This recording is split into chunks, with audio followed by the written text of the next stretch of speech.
اللهم صل على سيدنا محمد وعلى آل سيدنا محمد كما صليت على إبراهيم وعلى آل إبراهيم في العالمين إنك حميد مجيد. أعوذ بالله من الشيطان الرجيم. بسم الله الرحمن الرحيم. والذين يرمون المحصنات ثم لم يأتوا بأربعة شهداء فاجلدوهم 80 جلدة ولا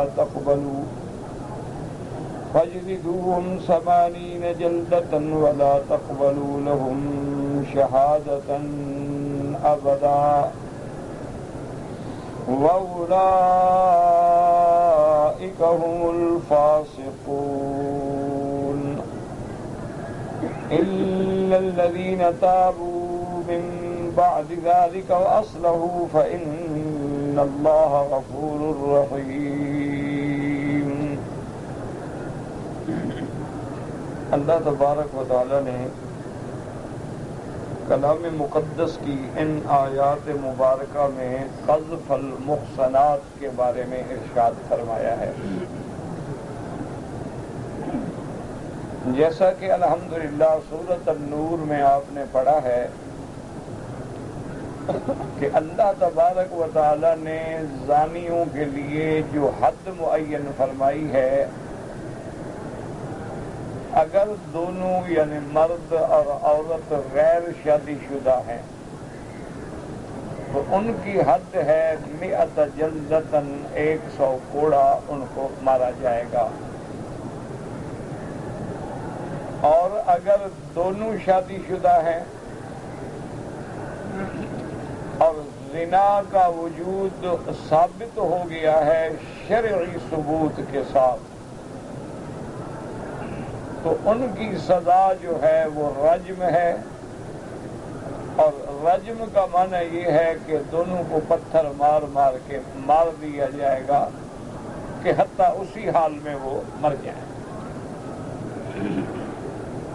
اچھا، ایک شادی شدہ ہے، ایک غیر شادی شدہ ہے، تو ان پر بھی وہی حدود جاری ہوں گے کہ غیر شادی شدہ کے لیے 100 کوڑے ہوں گے، شادی شدہ کے لیے رجم ہو.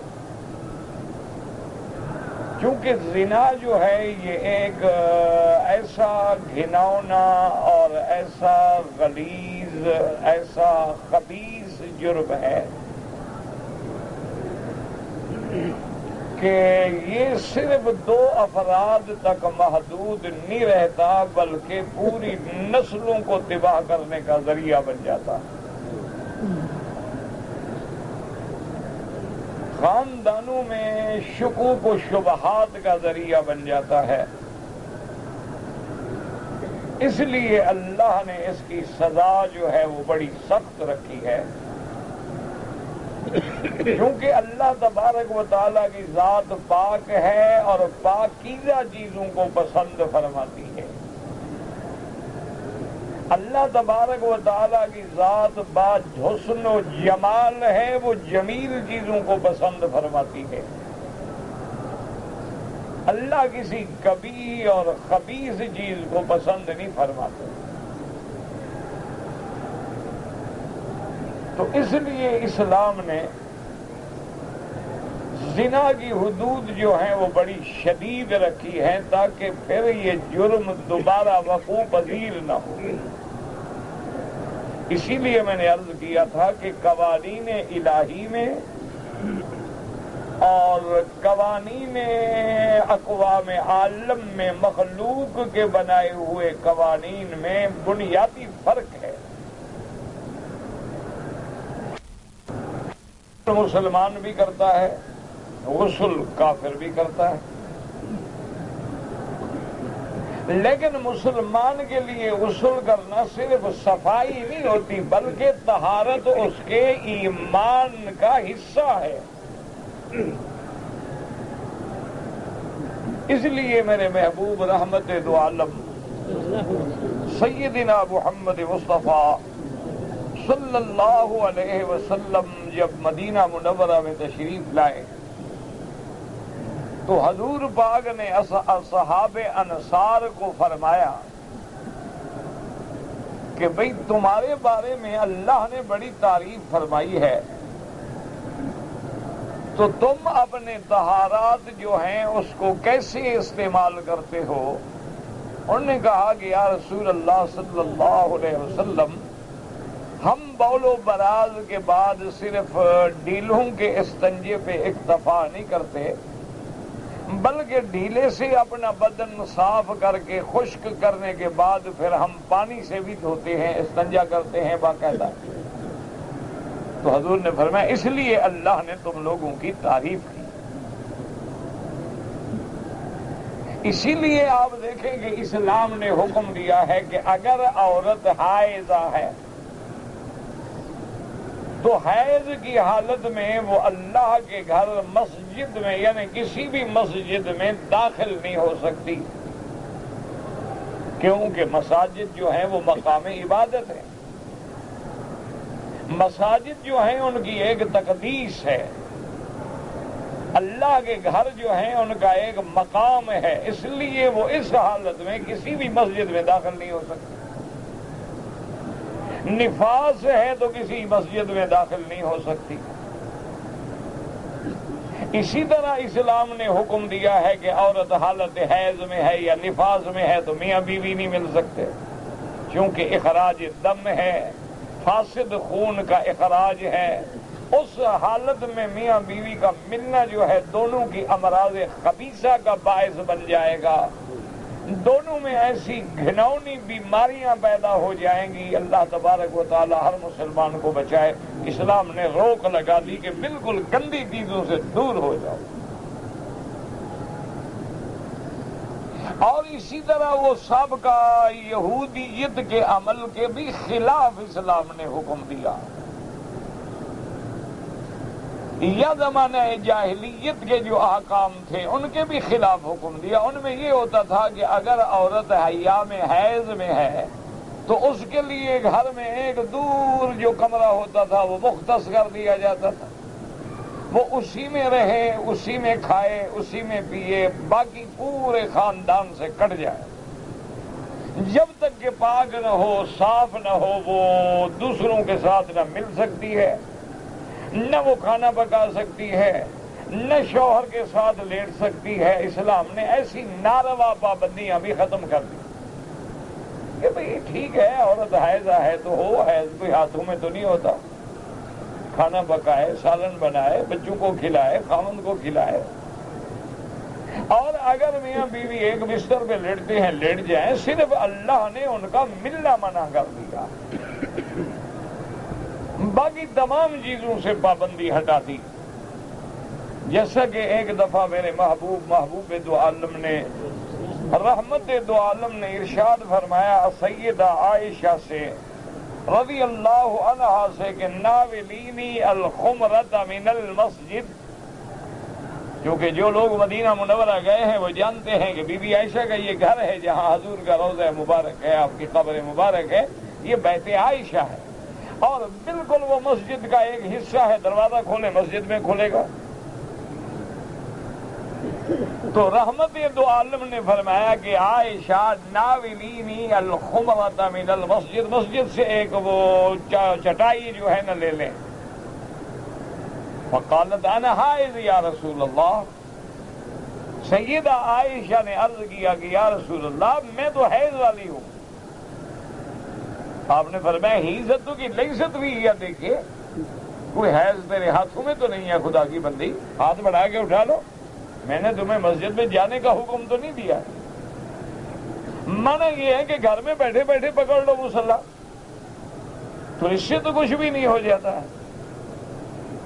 اسی لیے اسلام نے وہ جاہلیت والی پابندیاں بھی نہیں لگائی کہ عورت کو اچھوت سمجھ لیا جائے، عورت کو ناپاک نجس سمجھ لیا جائے، اس کو بالکل معاشرے سے کاٹ دیا جائے۔ اسلام کہتا ہے ایسی بات بالکل نہیں، عورت معاشرے کا حصہ ہے، اور ایام حیض ہیں یہ اللہ نے عورتوں پہ لکھے ہیں۔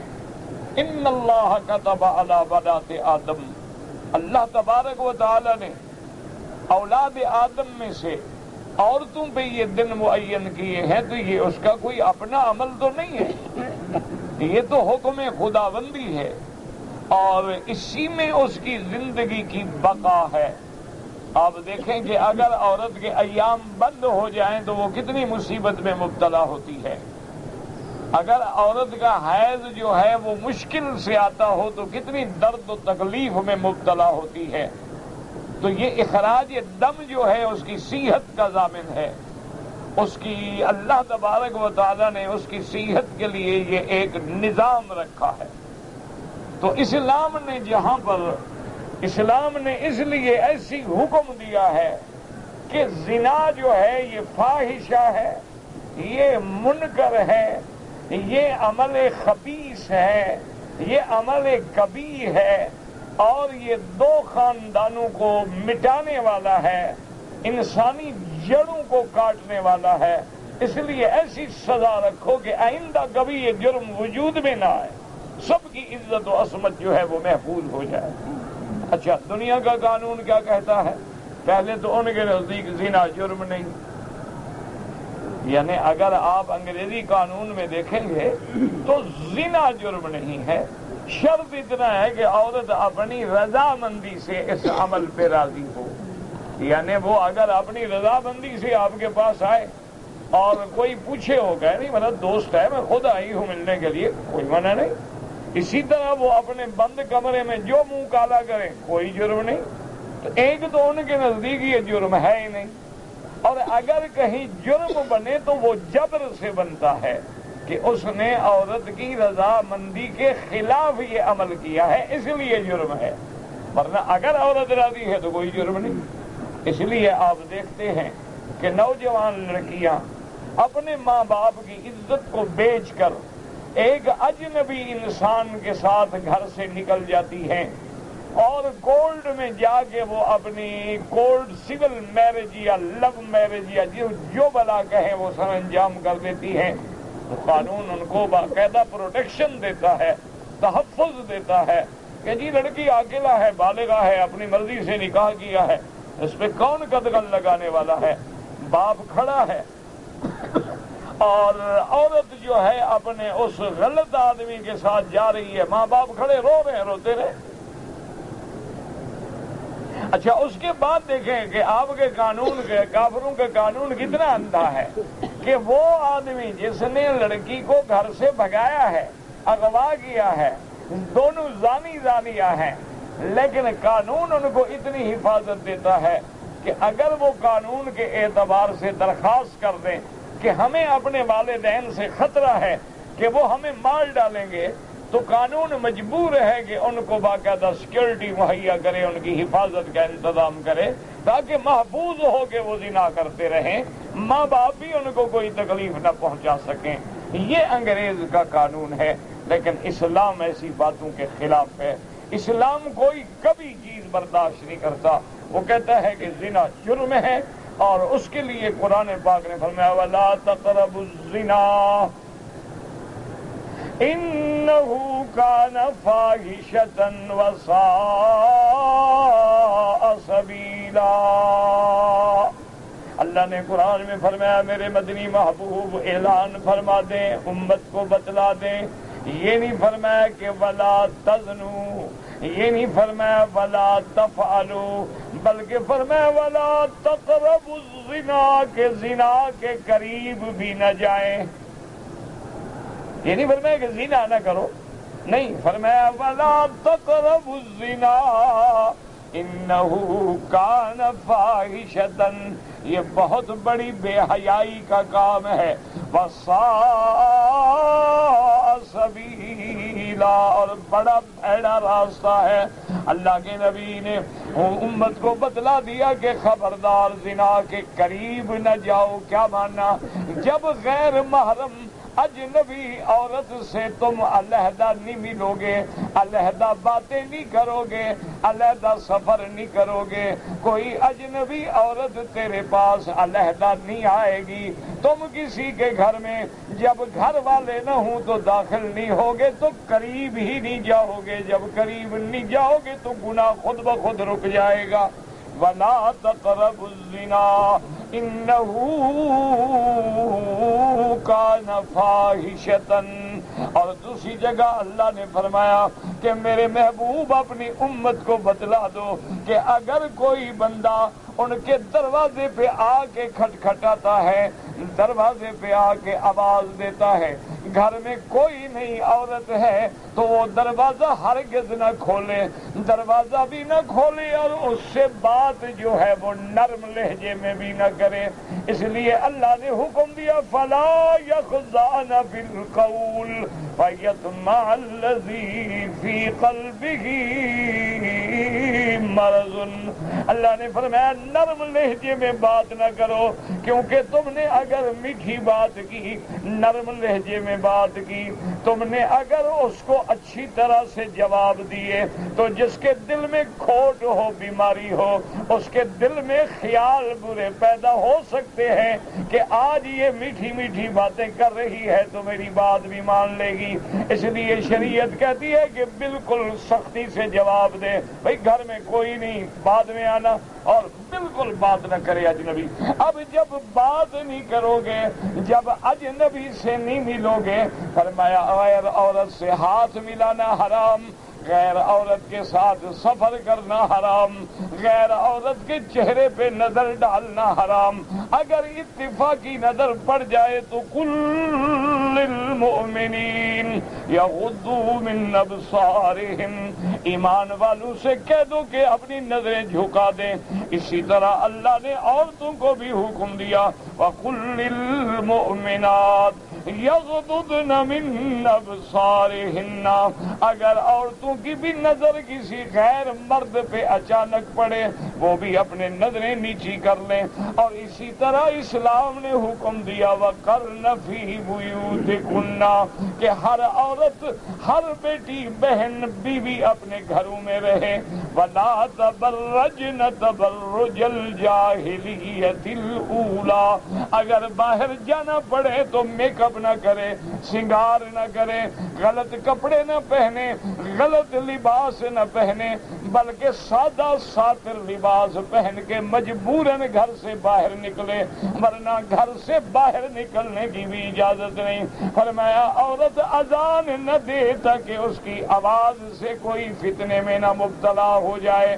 فرمایا عورت امام نہ بنے، عورت صف اول میں کھڑی نہ ہو تاکہ مرد پیچھے ہوں گے تو اس کے اٹھنے بیٹھنے حرکات کو دیکھنے کی وجہ سے فتنے میں پڑ جائیں گے۔ ساری سامنے پابندیاں لگا دی، جب اس پہ عمل کرو گے تو زنا ہو ہی نہیں سکتا۔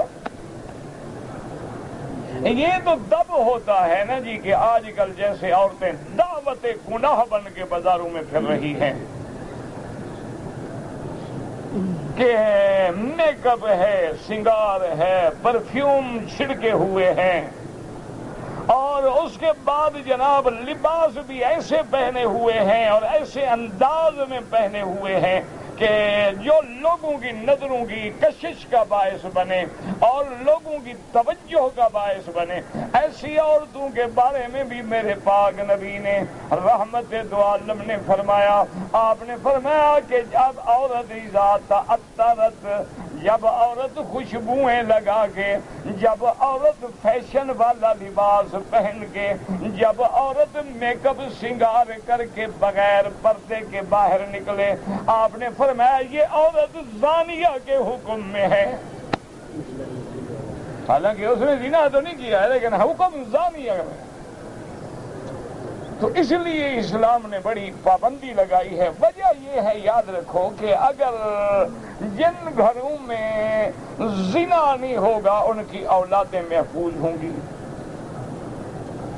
ان کا نسب جو ہے وہ محفوظ ہوگا۔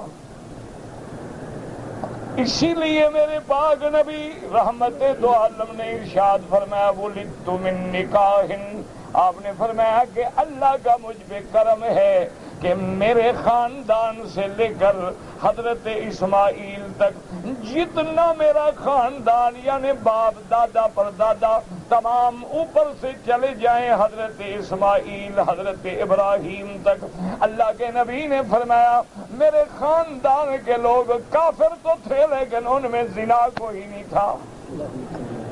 اللہ نے نبی کی نسب کو محفوظ رکھا کہ محمد ابن عبداللہ ابن عبد المطلب ابن ہاشم ابن عبد مناف ابن کلاب ابن مرہ، یہ سارا خاندان جتنے اجداد ہیں وہ کافر تو ہیں، مشرک تو ہیں، بت پرست تو ہیں، لیکن ان کی عورتوں میں کبھی زنا نہیں آیا۔ اللہ نے نبی کو محفوظ رکھا۔ اللہ اکبر، صلی اللہ علیہ وعلی آلہ وصحابہ وسلم تسلیما کثیرا کثیرا۔ تو جب یہ ایسی برائی ہے، اللہ معاف فرمائے، یاد رکھیں کہ بڑے جو آپ کے ملک ہیں نا کافروں کے، یورپ ہے اور دیگر ملک ہیں، جو آزادی نسواں کے بڑے پرچار کرنے والے ہیں، چیمپئن ہیں، آج وہ اس آزادی پہ رو رہے ہیں۔ آج اس آزادی پہ رو رہے ہیں کہ ایک سال کے اندر 10 لاکھ عورتیں حاملہ بالزنا ہوتی ہیں، ایک سال کے اندر۔ انہوں نے ایک دفعہ یہ تحقیق آئی، باقاعدہ اخبارات میں ریسرچ آئی کہ ایک لڑکیوں کا سکول تھا، گرلز سکول تھا، تو اوپر کی ہائر اتھارٹی نے حکم دے دیا کہ ان تمام لڑکیوں کا میڈیکل چیک اپ کرایا جائے کہ یہ لڑکیاں کنواری ہیں۔ تو اس سکول میں 400 سے اوپر لڑکیاں تھیں، ان میں 2 صرف کنواری تھیں۔ شادی ویسے کسی کی نہیں ہوئی تھی لیکن وہ پہلے یعنی عورتیں بن چکی ہیں۔ اسلام جو ہے وہ ایسی باتوں کا وہ تصور ہی نہیں کر سکتا کہ بھی ایک آدمی ہے اور وہ نعوذ باللہ دوسروں کے گھر میں جھانکے۔ اس لیے سزا رکھ دی 100 کوڑے۔ اچھا دیکھو کنوارا ہے، جذبات ہیں اور بیوی بھی نہیں، سزا کم ہے۔ انسان ہے، کوئی فرشتہ تو نہیں ہوتا۔ تو لیکن اگر شادی شدہ ہے تو پھر رجم ہے کہ پتھر مار مار کے اس کو مار دو، جانوروں کی طرح اس کو مار ڈالو۔ اچھا ہر بات میں ہے کہ تلوار سے مارو، لیکن زانی شادی شدہ کو تلوار سے نہیں، کسی چیمبر گیس چیمبر میں نہیں، انجیکشن لگا کے نہیں، پتھر مار مار کے مارو اس کو۔ ایسی بھیانک سزا ہے کہ اللہ تبارک و تعالی محفوظ فرمائے اور اللہ ہر گھر کی حفاظت کرے، اور اللہ ہمارے جتنے کلمے پڑھنے والی بیٹیاں ہیں سب کی جان مال آبرو عزت کا محافظ ہو۔ اللہ اکبر۔ اب مسئلہ سمجھیں کہ جب سزا اتنی سخت ہے تو ثبوت اللہ نے اور بھی سخت رکھ دیا۔ کیوں سخت رکھا ہے کہ ایسا تو نہ ہونا نعوذ باللہ ثم نعوذ باللہ کہ لوگ ایسے جھوٹے گواہ بنا کے لوگوں کو حد مرواتے رہیں اور رجم کراتے رہیں۔ نہیں، اللہ نے فرمایا بالکل یہاں ایک گواہی نہیں چلے گی، 2 گواہیاں نہیں چلیں گی، یہاں تو 4 گواہ چاہیے، 4، اور 4 گواہ جب تک نہ ملیں اس وقت تک حد نہیں لگ سکتی۔ اچھا اس کا معنی یہ نہیں ہوتا کہ بعض لوگ ہوتے ہیں نا جن کو قرآن سے دشمنی ہے، اسلام سے دشمنی ہے، منکر حدیث ہیں، وہ کہتے ہیں کہ جناب اسلام نے سزا ایسی رکھی ہے، ثبوت ایسا رکھا ہے، نہ ثبوت ہوگا نہ حد لگے گی، لہذا جو چاہو کرتے پھرو۔ بس اتنا خیال رکھو کہ 4 گواہ نہ آ سکیں۔ اب کمرے کا دروازہ بند ہو تو 4 گواہ تھوڑے دیکھ سکتے ہیں۔ انہوں نے کہا جی یہ تو ثابت ہو ہی نہیں سکتا۔ تو یہ بھی اسلام پہ اعتراض ہے، یہ قرآن دشمنی ہے، حدیث دشمنی ہے، بات سمجھو۔ 4 گواہ نہ ہوں تو حد نہیں لگے گی، یہ تو نہیں کہ سزا بھی نہیں ہوگی۔ ایک ہے حد لگنا، 100 کوڑے رجم، وہ نہیں ہوگی، ورنہ قاضی کیا ہے 10 کوڑے مارے 1 سال کے لیے جیل بھیج دے۔ صرف اگر کوئی آدمی غیر عورت کسی غیر مرد کے ساتھ ایک کمرے میں علیحدہ پائی گئی ہے، اتنی گواہ موجود ہے تو سزا دے گا قاضی، یہ نہیں کہ چھوڑ دے گا۔ منع یہ ہے کہ حد جاری نہیں ہو، تاکہ کوئی آدمی جرأت نہ کر سکے لوگوں کو بلا وجہ سزا دلوانے کی۔ اچھا، دوسرا ثبوت یہ ہوتا ہے کہ عورت نے یا مرد نے خود اقرار کر لیا، تو اب کسی گواہ کی بھی ضرورت ہے ہی نہیں۔ جیسے ایک آدمی آیا، حضور صلی اللہ علیہ وسلم تشریف فرما ہے، آگے سلام کیا، کہتا ہے طہرنی یا رسول اللہ۔ یہ ہے نا ایمان والے، ہماری طرح تو نہیں ہے نا کہ جو مرضی آئے سب غائب۔ کہتے طہرنی یا رسول اللہ، مجھے پاک کر دیں۔ حضور نے فرمایا کیا بات ہے؟ کہتا ہے یا رسول اللہ انی زنیت، تو میں نے زنا کیا ہے، مجھے پاک کر دیں، دنیا میں سزا مل جائے۔ صحابہ فرماتے ہیں فأعرض عنہ رسول اللہ صلی اللہ علیہ وسلم، حضور نے اس کی بات سنی، انسنی کر دی، اور آپ نے دوسری طرف توجہ فرما لی۔ اس بندے کو چین نہیں، گناہ ہو گیا لیکن گناہ بیٹھنے نہیں دیتا۔ اسی لیے حضور فرماتے ہیں ایمان کی نشانی یہ ہے کہ اگر گناہ ہو جائے تو بندے کو چین نہ آئے، پریشان ہو جائے، اللہ کے آگے روتا پھر رہا ہے، گڑ گڑاتا پھر رہا، ہائے میں نے کیا کیا، ہائے میں نے کیا کیا، میں برباد ہو گیا۔ اور اگر گناہ کرنے کے بعد اس کو احساس بھی نہیں ہوتا تو سمجھ لے کہ میرے اندر ایمان ہے ہی نہیں۔ اور دوسری طرف سے آ گیا طہرنی یا رسول اللہ، حضور مجھے پاک کریں۔ صحابہ کہتے ہیں فأعرض عنہ رسول اللہ، حضور نے منہ پھیر لیا۔ وہ تیسری دفعہ پھر ادھر سے آ گیا طہرنی یا رسول اللہ، حضور مجھے پاک کریں۔ کیا ہو گیا تمہیں؟ انہوں نے کہا یا رسول اللہ میں نے زنا کیا ہے۔ آپ نے فرمایا آپ کا جنون، پاگل تو نہیں ہو؟ انہوں نے کہا لا یا رسول اللہ ما بھی جنون، میں بالکل پاگل نہیں، میں بڑی ہوش حواس سے، سلامتی حواس سے کہہ رہا ہوں میں نے زنا کیا ہے۔ حضور صلی اللہ علیہ وسلم نے فرمایا ہو سکتا ہے کہ تم نے بوسہ دیا ہو، اس کو معانقہ کیا ہو، سینے سے لگایا ہو، کٹھے لیٹ گئے ہو، اتنی بات ہوئی ہو۔ انہوں نے کہا لا یا رسول اللہ میں نے بالکل زنا کیا ہے، جیسے خاوند اپنی بیوی سے زنا کرتا ہے، جماع کرتا ہے، میں نے کیا ہے، طہرنی مجھے پاک کریں۔ دیکھو کوئی مدعی نہیں، کوئی درخواست نہیں، اندر ایمان ہے نا، وہ ضمیر بیٹھنے نہیں دیتا۔ حضور صلی اللہ علیہ وسلم نے جب تسلی فرما لی، اس میں بھی امت کے لیے سبق تھا کہ اگر کوئی بندہ اقرار بھی کرے تو فوراً نہ مان لو، بلکہ اس کو 2-3 دفعہ اچھی طرح جھنجھوڑو، موقع دو اس کو، جانا چاہتا ہے جانے دو۔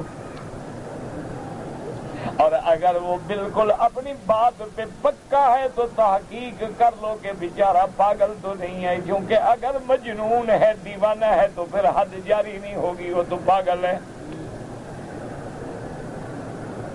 اور جب یقین ہو جائے، اعتراف ہو جائے، تو حضور نے حکم دیا، آپ نے فرمایا کہ جاؤ اس کو رجم کر دو۔ صحابہ نے رجم کی۔ اب بیچارے کو پتھر لگے، بھاگنے کی بڑی پھر کوشش کی، لیکن مار مار کے صحابہ نے حکم پہ مار دیا۔ واپسی پہ حضور کی مجلس میں بیٹھے ہیں صحابہ، ایک بندے کی زبان سے بات نکل گئی کہ بئس الموت، کہ کتنی بری موت ہے بندے کی کہ اللہ معاف کرے لوگ دیکھ رہے ہیں پتھر مار مار کے مارا جائے. حضور غصے میں آ گئے. فرمایا من قالا، یہ کلمہ کس نے کہا ہے؟ صحابی نے کہا انا یا رسول اللہ. آپ نے فرمایا تمہیں پتا ہے کہ اس بندے کی توبہ اللہ نے ایسے قبول کی ہے کہ سارے مدینے والوں پہ تقسیم کروں تو سب کو بخشوا دے گی.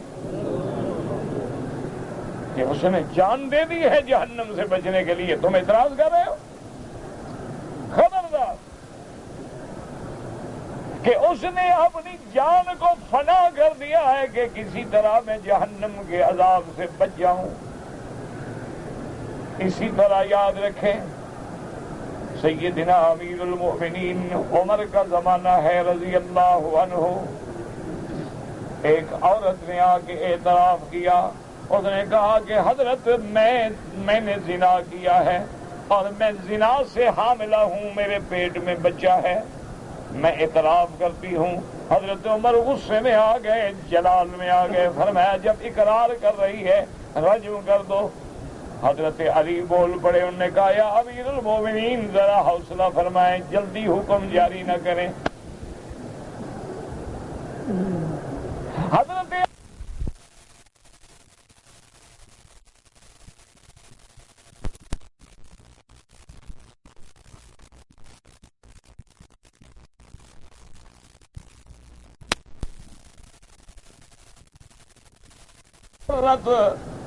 کہ وہ معترفہ ہے، اقرار کرتی ہے اور پھر حاملہ ہے تو ثبوت اتنا موجود ہے، پھر رعایت کا کیا معنی؟ حضرت علی نے عرض کیا امیر المومنین اللہ نے سزا تو اس عورت کے لیے لکھی ہے، اس بچے یا بچی کا کیا گناہ ہے جو پیٹ میں ہے؟ اس کا کیا گناہ ہے؟ چھوڑ دیں اس کو، جب تک کہ بچہ پیدا نہ ہو آپ سزا نہیں دے سکتے. حضرت عمر رضی اللہ تعالی عنہ نے فرمایا ٹھیک ہے چھوڑ دو، جب بچہ پیدا ہو جائے تو بعد میں آئیں. اب آپ اندازہ کریں 8 مہینے 7 مہینے 4 مہینے جتنی مدت گزری بچہ پیدا ہو کے عورت بھاگ جاتی نہ آتی تو کیا ہو جاتا؟ کیوں مدعی تو ہے کوئی نہیں نہ کوئی درخواست ہے، نہ مدعی ہے نہ گواہ ہے. لیکن بچہ پیدا ہونے کے بعد عورت بچے کو اٹھا کے پھر دربار میں کھڑی ہے کہ حضرت مجھے سزا دیں، مجھے پاک کریں، اب بچہ ہو گیا ہے. یہ ہے ایمان. نہ ایمان سے کہو اللہ کے گھر میں بیٹھے ہو، ہم سے جب گناہ ہو جائے. آپ کو بھی کبھی ایسی تکلیف ہوئی ہے؟ ٹھنڈے دل سے بیٹھ کے سوچو. کعبہ شریف میں طواف کر رہے ہیں، حجر اسود پہ کھڑے ہیں، نظریں غیر عورت کے چہرے پہ ہیں،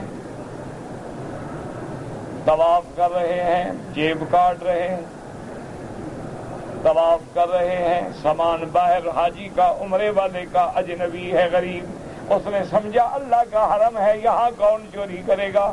واپس گیا، نہ سامان ہے نہ پاسپورٹ ہے. یہودی لے جاتے ہیں اور احساس ہے کہ میں اللہ کے حرم میں آیا ہوں، کیا کر رہا ہوں. 50,000 روپے خرچ کر کے میرے بھائی، میرے بیٹے، میرے عزیز، میرے بزرگ عمرے پہ آ رہے ہیں. لبیک اللہم لبیک، کعبے پہ نظر ہے، صفا دوڑ رہے ہیں. جا کے حجام کے دکان پہ بیٹھتے ہیں، کہتے ہیں سر بعد میں مونڈ لینا، پہلے میری شیو کر دو، ذرا کانٹے چبھ رہے ہیں.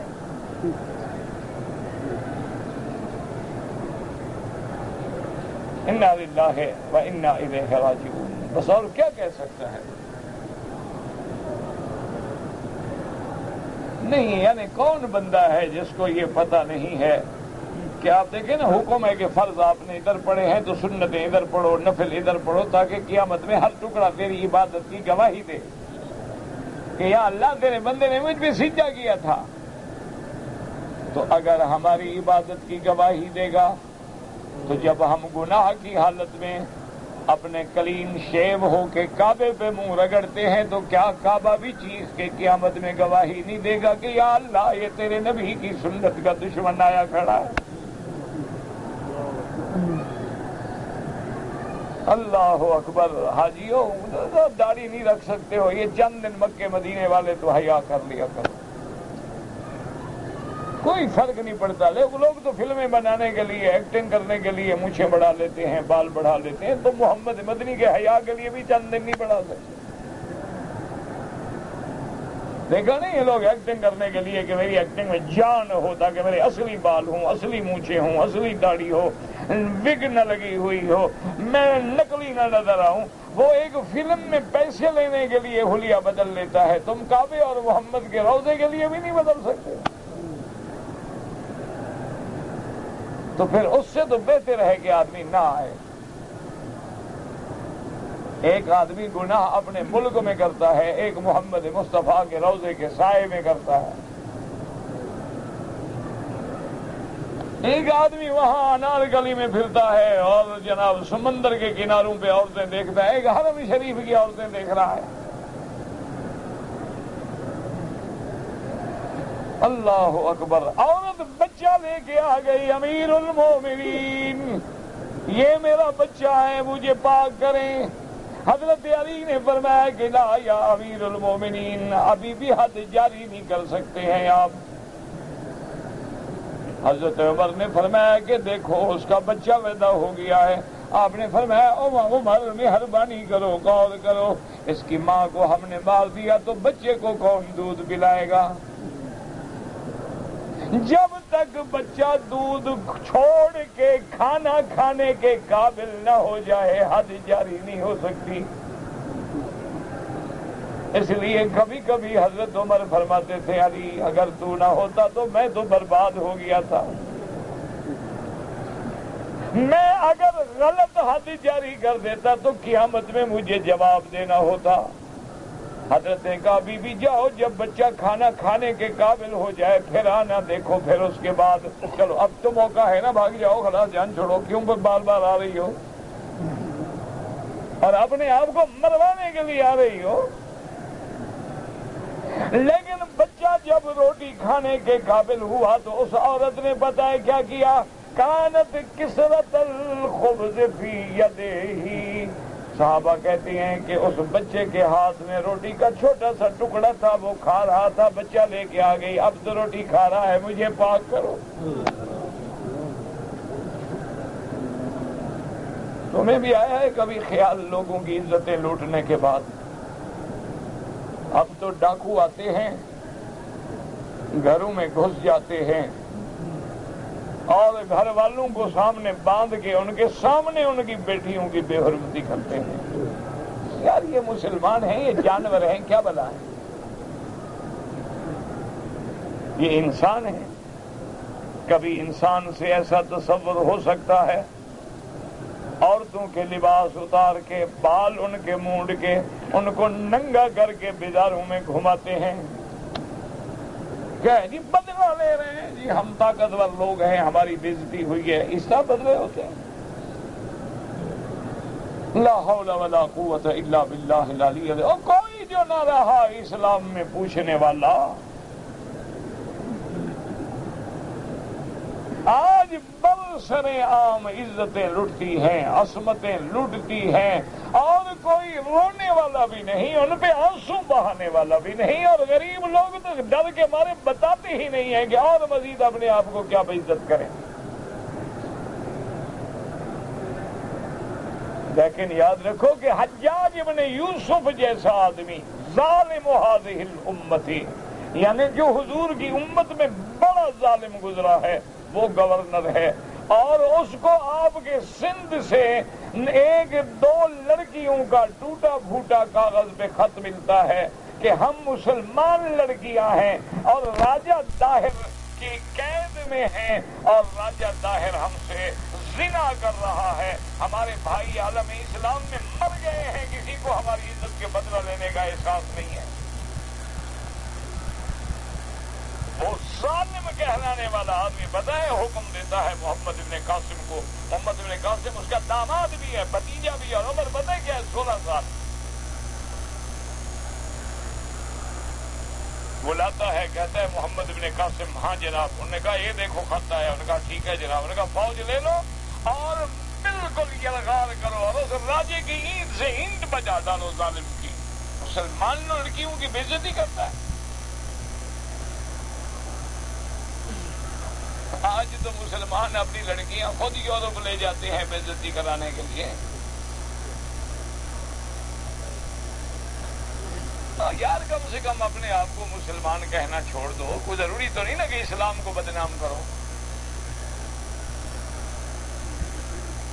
جین پہنے ہوئے ہیں, شرٹ پہنی ہوئی ہے لڑکیوں نے جناب. جب یہ باہر کی ایئرپورٹ پہ اترتی ہے نا, ان کو دیکھیں, مجال ہے کہ انگریز مقابلہ کر سکیں. یہ نقلی انگریز جو ہے اصلی سے بھی بڑھ جاتی ہیں. شراب کے جام ہاتھ میں ہیں, ہوٹلوں میں ہیں, اور جناب ڈانس ہو رہے ہیں. اور خاوند ہے, باپ ہے, بھائی ہے, وہ کسی اور لڑکی کے ساتھ ہے, اپنی لڑکی اوروں کے ساتھ. آزادی ہے نا جی, مساوات ہے نا.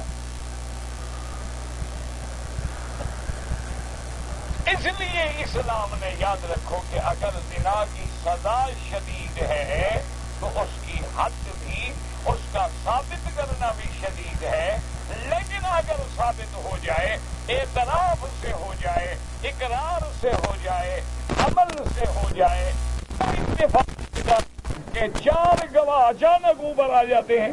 ایسے اتفاق ہوئے ہیں دنیا میں, ایسے واقعات ہوئے ہیں کہ مرد ہے, عورت ہے, بے پرواہ ہے, مطمئن ہے, صحن میں لیٹے ہوئے ہیں, ان کو تصور ہی نہیں ہے کہ اس وقت کوئی آئے گا. لیکن اچانک جو ہے خامد اپنے 3 دوستوں کے ساتھ آیا اور آنکھوں سے دیکھ لیا. ایسے واقعات موجود ہیں. انا للہ و انا. تو اس کے بعد اب مسئلہ یہ ہے کہ اگر اسلام کہتا ہے کہ بھائی تم اگر جھوٹی بات کرو, کیا مانا کہ کوئی آدمی, اس لیے قرآن آج کا سبق جو ہم نے پڑھا ہے, والذین یرمون المحصنات, یاد رکھیں کہ محصنات کے 2 ترجمے ہیں. ایک محسنہ اس کو کہتے ہیں جس نے شادی کی ہو, نکاح کیا ہو اور باقاعدہ نکاح صحیح کے ساتھ وطی کی ہو, وہ محسنہ ہے. اور ایک محسنہ کا معنی ہوتا ہے پاک, عفیف, گناہوں سے دور.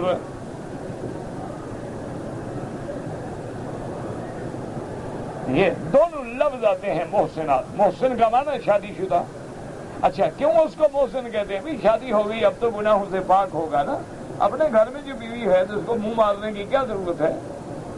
انسان ہے, کوئی کتا تو نہیں ہے نا ہر جگہ منہ مارتا پھرے. اللہ اکبر. اسی لیے میرے مدنی پاک نے اپنی امت کو اتنا بھی سمجھایا ہے کہ تم باہر جا رہے ہو, اتفاق سے کسی عورت پہ نظر پڑ گئی اور تیرے دل میں جذبات ابھر گئے, فرمایا فرج الی بیتک, اپنے گھر لوٹ آؤ. جس عورت کو تم خواہش کر رہے ہو اللہ نے تیرے گھر میں بھی تو رکھی ہے. اسی لیے اسلام عورت کو حکم دیتا ہے کہ اگر تندور پہ کھڑی ہے, بیوی روٹیاں لگا رہی ہے, خامد کے دماغ میں شہوانی جذبات ابھر گئے ہیں, اس حال میں بیوی کو بلاتا ہے. اسلام کہتا ہے روٹیاں چھوڑ دو, یہاں تو روٹیاں جلیں گی, اپنے خامد کو جہنم سے جلنے سے بچاؤ, اس کی خواہش پوری کرو. چلو روٹی جل جائے گی نا, کوئی حرج نہیں, لیکن خامد تو نہ جلے نا جہنم میں. کیوں؟ تم اگر حلال سے خواہش پوری نہیں کرو گی تو حرام میں جا کے منہ مارے گا.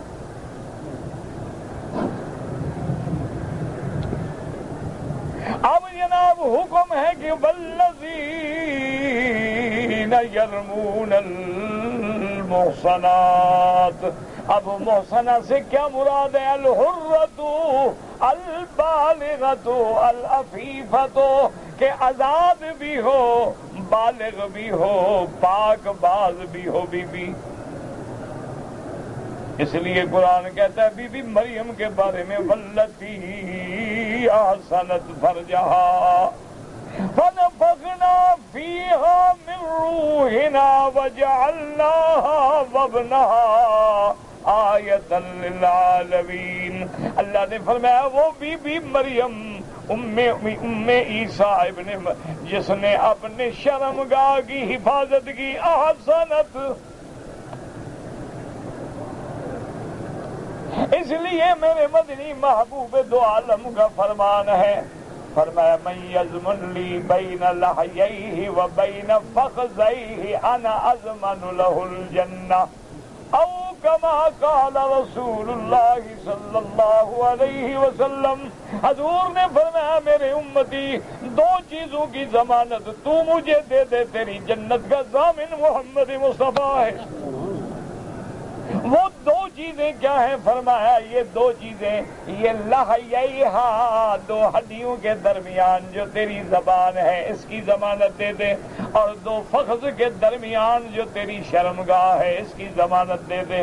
کیا معنی؟ شرمگاہ کو بھی غلط استعمال نہیں کرنا، زبان کو بھی غلط استعمال نہیں کرنا۔ فرمایا ان دو چیزوں کا تو مجھے ضمانت دے، تیری جنت کا محمد مصطفیٰ ذمہ دار ہے۔ اللہ اکبر۔ علماء نے لکھا کہ میرے مدنی کے فرمان میں کتنی بڑی حکمتیں ہیں۔ دیکھیں کیا فرمایا، من یضمن بین لحییہا، کیونکہ پہلے زبان سے بات شروع ہوتی ہے پھر زنا ہوتا ہے، جب زبان سے بات ہی نہیں ہوگی تو زنا کیسے ہوگا؟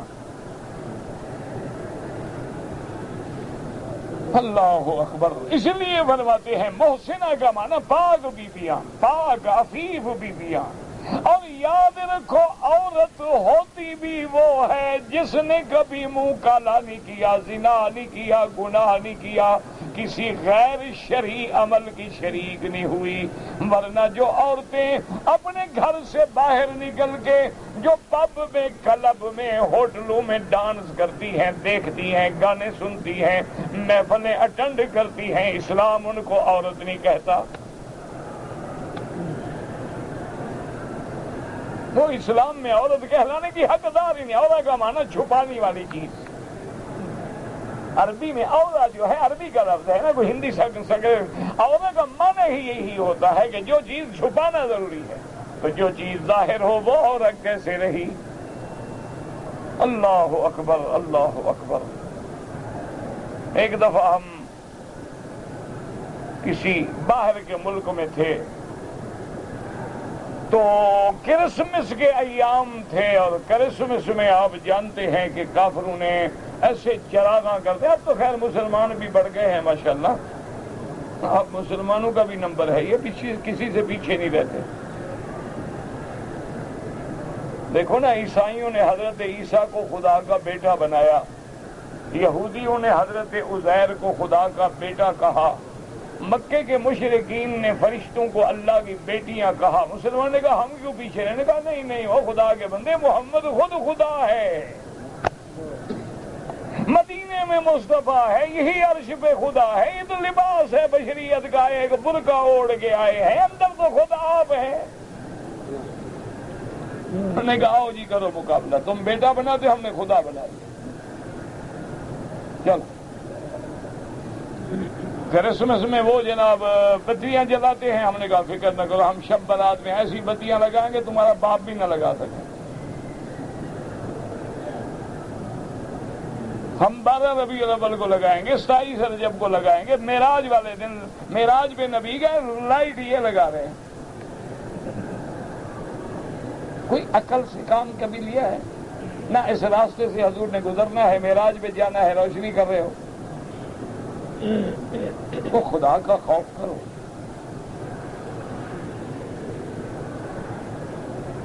انا للہ و انا الیہ، اور سمجھاؤ تو کہیں گے دیکھو جی منکر نبی ہے، ہمیں بتیاں نہیں لگانے دیتے، خدا کے بندے یہ بجلیاں، یہ بلب جو ہیں حضرت ابو بکر نے لگائے، عمر عثمان علی نے لگائے ہیں، کس نے لگائے ہیں؟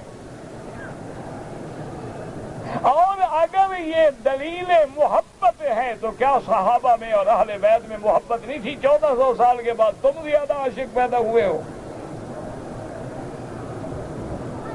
خدا کا خوف کریں۔ یاد رکھو دراصل یہ مجوسیوں کی سازش ہے۔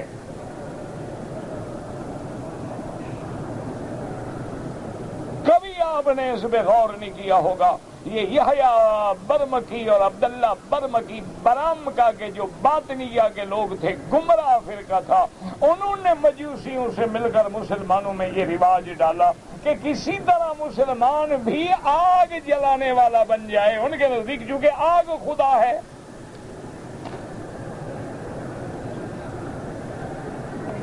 یہ ایک اتنی بڑی سازش ہے۔ اب آپ نے دیکھا ہوگا یا پتہ نہیں دیکھا ہوگا، آج کل جو بڑے بڑے ڈنر ہوتے ہیں نا، ان میں کینڈل کے اس میں یعنی شمع جلا کے کھانا کھلایا جاتا ہے۔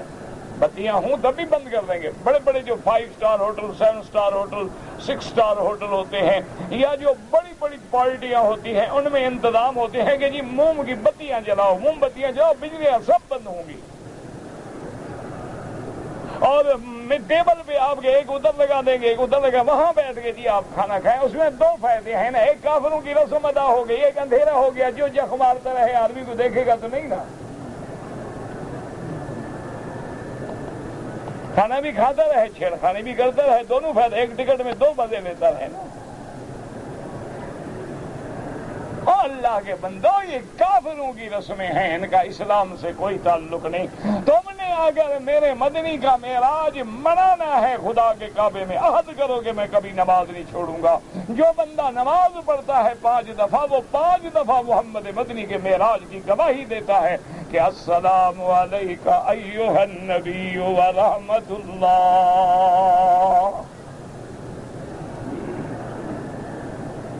وہ نماز پڑھتا ہے، فرض پڑھتا ہے، واجب پڑھتا ہے، سنت پڑھتا ہے، نفل پڑھتا ہے، ہر جگہ اس معراج کو یاد کر رہا ہے۔ التحیات للہ والصلوات والطیبات۔ اللہ فرماتے ہیں والسلام علیک ایھا النبی ورحمۃ اللہ وبرکاتہ۔ نمازی دن رات میں محمد کے معراج کا گواہ ہے، اور حلوائی صرف 27 رجب کو لائٹنگ کرتا ہے۔ اب تمہاری مرضی، محبت والا کون ہے؟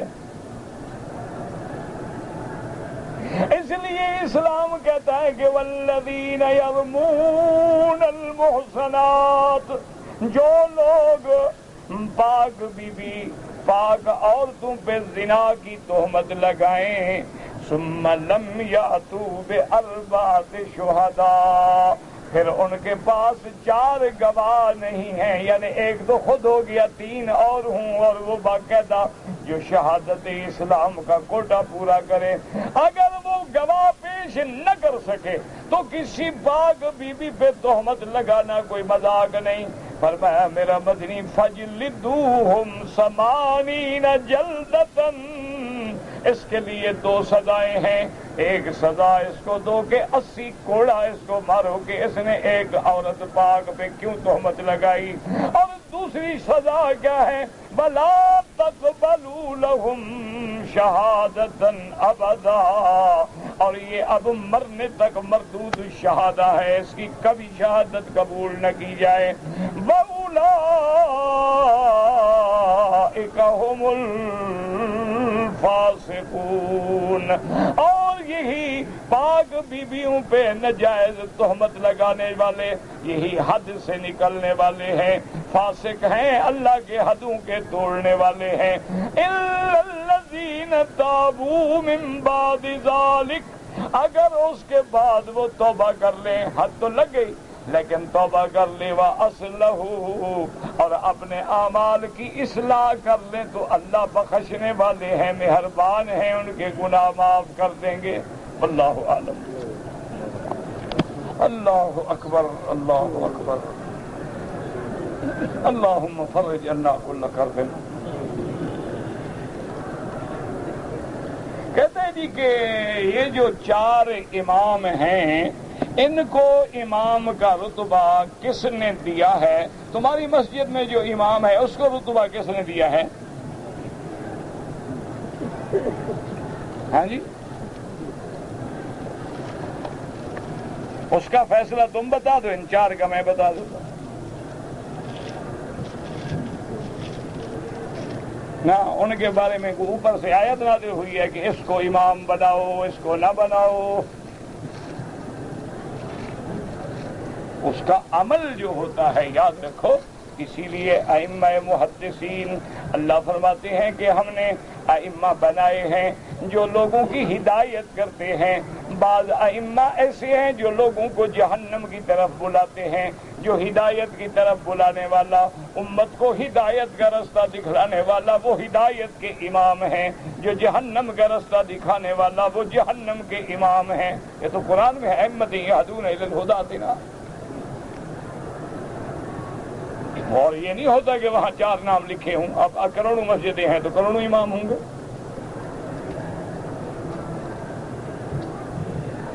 چاروں اماموں کے مسائل میں فرق کیا ہے؟ چونکہ اجتہادی مسائل ہیں، ہر آدمی کی فہم الگ ہے، سوچ الگ ہے، تھنک الگ ہے، فرق تو آئے گا.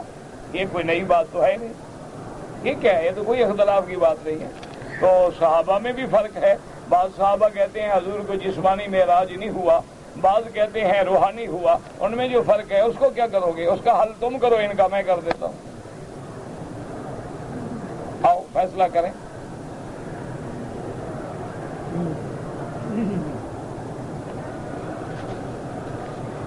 اچھا، حضرت سلیمان اور حضرت داؤد کے فیصلے میں اختلاف ہے. نبی میں بھی اختلاف ہو گیا. حضرت داؤد علیہ السلام نے جب لڑکا مسئلہ پیش ہوا تو عورتوں نے کہا میرا بیٹا ہے، اس نے کہا میرا بیٹا ہے، اس نے کہا میرا بیٹا ہے. جو زیادہ رونے لگی حضرت داؤد نے اس کو دے دیا. جب آگے گئے تو حضرت سلیمان علیہ السلام سے ہمارے کھڑے تھے، ان کے بیٹے تھے. تو انہوں نے کہا کیوں رو رہی ہے؟ اس نے کہا ایسے ہمارا جھگڑا تھا اور والد نے آپ کے فیصلہ فرما دیا ہے. انہوں نے کہا اچھا بات سنو، میں تمہارا فیصلہ کروں؟ انہوں نے کہا جی ابا سے پوچھ لو. وہ حضرت کے پاس گئے. انہوں نے کہا ابا جان ان کا فیصلہ میں کر دوں، مجھے اجازت ہے؟ انہوں نے کہا کر دو. آپ نے فرمایا جلاد کو بلاؤ. جلاد بلاؤ، نیچے بٹھاؤ چمڑا. نے کہا کیا؟ اس نے کہا بچے کو نشان لگاؤ درمیان میں اور بالکل برابر 2 ٹکڑے کر کے آدھا اس کو دے دو، آدھا اس کو دے دو، کوئی نہ روئے. دونوں کو لے جائیں آدھا آدھا بچہ. وہ جو اصل ماں تھی نا، اس نے کہا حضور میرا یہ بچہ ہی نہیں، اس کا ہے، اسی کو دے دیں. اور جو جھوٹی ماں تھی وہ کھڑی رہی. اچھا جی ٹھیک ہے، اگر تم آدھا آدھا کرتے ہیں تو کرنے دو. اور فرمایا تم ماں ہوتی تو کبھی باپ کے بیٹے کے کٹنے پہ راضی نہ ہوتی. فرمایا جھوٹی ہو، بھاگ جاؤ، دے دو اس کو. اب باپ اور دونوں نبی ہیں، فیصلے میں اختلاف ہو گیا، اس کا کیا جواب دو گے؟ آؤ اس کا حل تم کرو، ائمہ کے اختلاف کا میں حل کر دیتا ہوں. تو خدا سے ڈرو. اس وقت امت کو ملانے کی ضرورت ہے، نہ کہ لڑانے کی ضرورت ہے. اگر 4 ائمہ سے نکلو گے تو پھر کروڑوں اماموں کو ماننا پڑے گا تمہیں. پھر ہر آدمی امام بن جائے گا، اور جب ہر آدمی ڈاکٹر بن جائے انشاءاللہ تو پھر جو مریضوں کا حشر ہوگا وہ دیکھ لینا.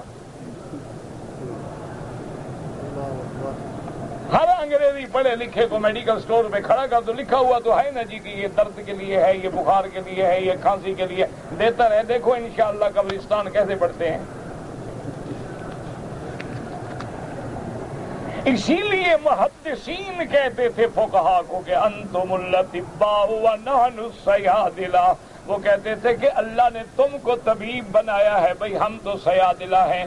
حدیثیں جمع کرنا ہمارا کام ہے، لیکن ان سے مسائل کا نکھارنا تمہارا کام ہے.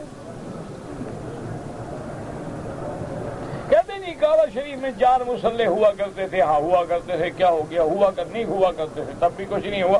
سارا حرم بڑھ گیا، ٹوٹ گیا، روز بروز بڑھ رہا ہے، اس میں کیا ہے؟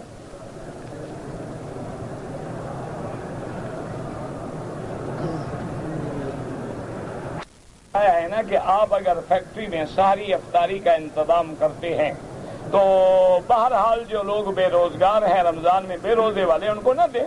ویسے دیں تمہاری مرضی ہے، لیکن اصل حقدار وہ ہیں جو روزے والے ہیں.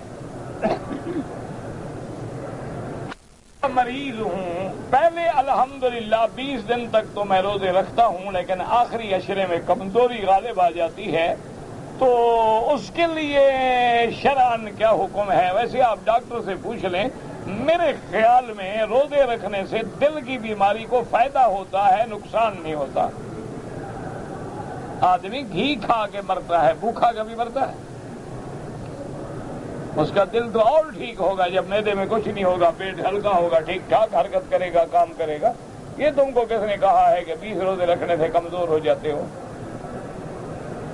آپ ڈاکٹر سے پوچھ لیں، ڈاکٹر اگر کہتا ہے کہ آپ کا روزہ رکھنا آپ کے لیے خطرناک ہے تو آپ نہ رکھیں، بعد میں ایک ایک کر کے قضا کر لیں۔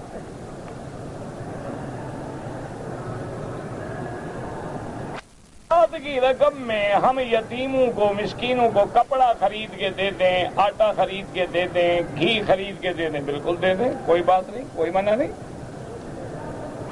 اردو کا درس، بھائی اردو کا درس رمضان مبارک میں نہیں ہو سکتا میرے بھائی، کس وقت ہو؟ لوگ مغرب کے بعد افطار کرنے جائیں، ہم درس دے رہے ہوں، مگر عشاء کے بعد لوگوں نے انشاءاللہ 1-1.5 گھنٹہ تراویح پڑھنی ہے، پھر ہم درس دے رہے ہیں۔ کوئی عقل کی بات کرو نا، پہلا والا سال سن کے تم نے کیا کر لیا ہے کہ 1 مہینہ نہیں سنو گے تو کیا ہو جائے گا؟ اللہ سے دعا کرو بس اللہ قبول کر لے۔ بس آدمی صبح کی نماز کے لیے مسجد میں آیا، جماعت کھڑی ہو گئی، جماعت میں مل جائے، نماز پڑھنے کے بعد 2 رکعت سنت پڑھ لے یا سورج نکلنے کے بعد سنتیں پڑھ لے۔